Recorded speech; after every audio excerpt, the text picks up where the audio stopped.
ആശാനെ. ഇവിടുത്തെ സിസ്റ്റം ഇതാണെന്ന് തോന്നുന്നു. എന്ത്? ആദ്യം നാട്ടുകാർ കൈവയ്ക്കും, എന്നിട്ട് പോലീസിന് കൈമാറും. ഈശ്വര, ജയിലായിരുന്നു സേഫ്. ഇവിടെ നിൽക്കണ്ട, വാ.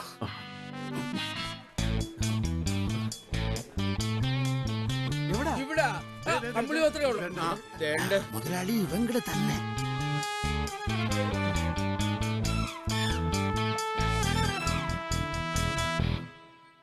ഇനി എനിക്ക് ഓടാനും തല്ലുകൊള്ളാനും വയ്യ എൻ്റെ ആശാനെ. ഈ സമയത്ത് പ്രതീക്ഷ കൈവിടരുത്. പിന്നെ ഞാൻ എന്ത് ചെയ്യണമെന്ന് പറയുന്നത്? എന്തെങ്കിലും ചെയ്യാം. ഒന്ന് ആലോചിക്കട്ടെ, ഒരു മിനിറ്റ് സമയം എന്താ?